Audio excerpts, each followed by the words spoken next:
ترجمان بلوچستان عوامی پارٹی نے پی ڈی ایم اور اتحادیوں کو محسن کش قرار دے دیا۔ دنیش کمار نے کہا کہ افسوس جس پی ڈی ایم کی ہم نے حمایت کی وہی اب ہمارے پیچھے پڑے ہیں۔ مرکزی کمیٹی کا اجلاس بلایا، اس کے ایجنڈے میں حکومت چھوڑنا شامل ہے۔ دنیش کمار نے کہا کہ اگر کمیٹی نے فیصلہ کیا حکومت کو چھوڑنا ہے تو ہم نے تاخیر نہیں کرنی۔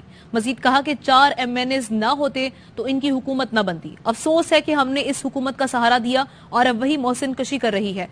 انہوں نے head of investigative cell Naeem Ashraf Butt سے خصوصی گفتگو کی، کیا کہا مزید سنواتے ہیں آپ کی پارٹی میں زیادہ یہ حرکت اور یہ تبادلے دوسری پارٹیوں کی نسبت زیادہ ہوتے ہیں، اس کی کیا وجہ ہے؟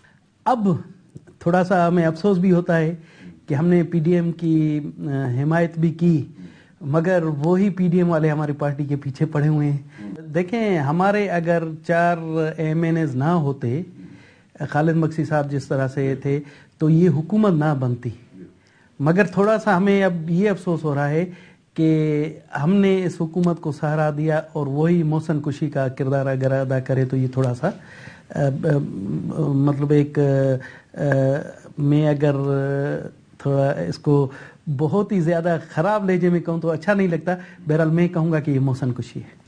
ہم نے پہلے بھی ان پارٹیوں کو آزمایا تھا وفاق پرست پر، مگر انہوں نے بلوچستان کے مسائل حل نہیں کیے، تو اب ہم اپنے آپ میں ایک اتحاد پیدا کرنے کی کوشش کریں اور کوشش کریں گے، کیونکہ ہم میں اگر اتحاد ہوگا تو یہ پارٹیاں چاہے نون لیگ ہو، چاہے پی پی ہو یا چاہے پی ٹی آئی ہو، ہم میں رکھنا نہیں ڈال سکتی۔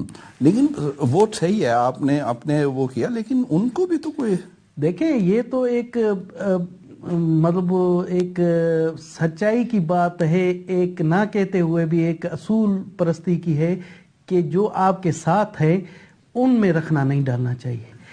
اچھا ویسے تو پیپلز پارٹی یا زرداری صاحب یہ دعوے ہمیشہ ان کے طرف سے ہوتے ہیں کہ وہ بڑا دوستوں کے ساتھ چلتے ہیں اور وہ کبھی انہوں نے، تو پھر یہ ایسا کیوں ہو رہا ہے؟ ان کے یہ دیکھتے ہوئے ہمیں یہ افسوس ہوتا ہے کہ کم از کم اپنے دوستوں کے ساتھ یہ چیزیں جو ہم نے اگر ان کی ہمارے جو ساتھی بھی گئے ہیں ان سے نیگوشیٹ کر کے گئے تھے۔ اچھا اب آپ ریویو کر رہے ہیں اس اتحاد کو، کیونکہ وہ تو آپ سے صحیح نہیں نبھا رہے۔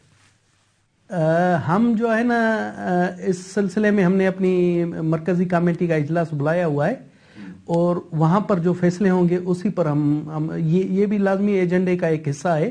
دیکھیں جی جو اگر ہماری مرکزی کمیٹی کا فیصلہ ہوا جو بھی ہوا تو اس پر ہم تمام کھٹے رہیں گے، اور اگر مرکزی کمیٹی کا یہ فیصلہ ہوگا کہ حکومت چھوڑنی ہے تو اس میں ہم تاخیر نہیں کریں۔ اچھا پرائم منسٹر اس معاملے پہ کیا کہتے ہیں؟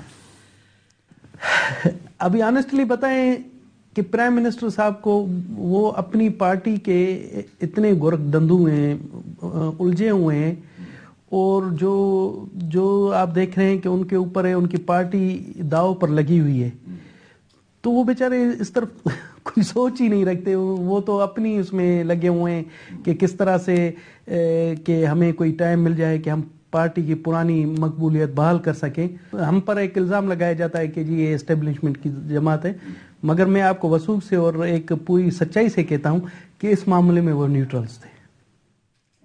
ہمیں نہ کہا گیا کہ آپ عمران خان کی سائڈ لیں یا پی ڈی ایم کی سائڈ لیں، ہمیں کہا گیا جو آپ کی کہا نہیں گیا، مطلب ایک انڈرسٹوڈ تھا، کچھ بھی نہیں کہا گیا۔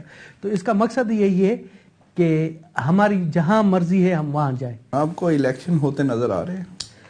جی نہیں، ابھی مطلب جس طرح سے کہا جا رہا ہے کہ ابھی الیکشن، اب میرا تو خیال یہ ہے کہ صوبائی اسمبلیوں اور جو قومی اسمبلی کے الیکشن ایک ہی دن ہوں گے، کیونکہ فنانشل کرائسس اتنے ہیں کہ جی بار بار کے الیکشن متعمل نہیں ہو سکتا، اور یہی چیزیں آگے جا کر یہی پوائنٹ بنے گا الیکشن ملتوی کروانے کا۔ تو آپ نے سنا ترجمان بلوچستان عوامی پارٹی دنیش کمار نے کہا کہ افسوس جس حکومت کو ہم نے سہارا دیا اب وہی محسن کشی کر رہی ہے۔ مرکزی کمیٹی کا اجلاس بلایا، اس کے ایجنڈے میں حکومت چھوڑنا شامل ہے۔ انہوں نے کہا کہ وزیر اعظم کی تو اپنی پارٹی داؤ پر لگی ہے، اس لیے ان کی توجہ اس طرف آتی ہی نہیں۔ مجھے بھی الیکشن ہوتے نظر نہیں آ رہے۔ انہوں نے کہا کہ صوبائی قومی اسمبلیوں کے انتخابات اکٹھے ہی ہوں گے، مالی حالات میں بار بار انتخابات نہیں ہو سکتے، یہی پوائنٹ آگے جا کر صوبائی اسمبلیوں کے انتخابات ملتوی ہونے کا سبب بنے گا، ترجمان بلوچستان عوامی پارٹی کی جانب سے کہا گیا ہے۔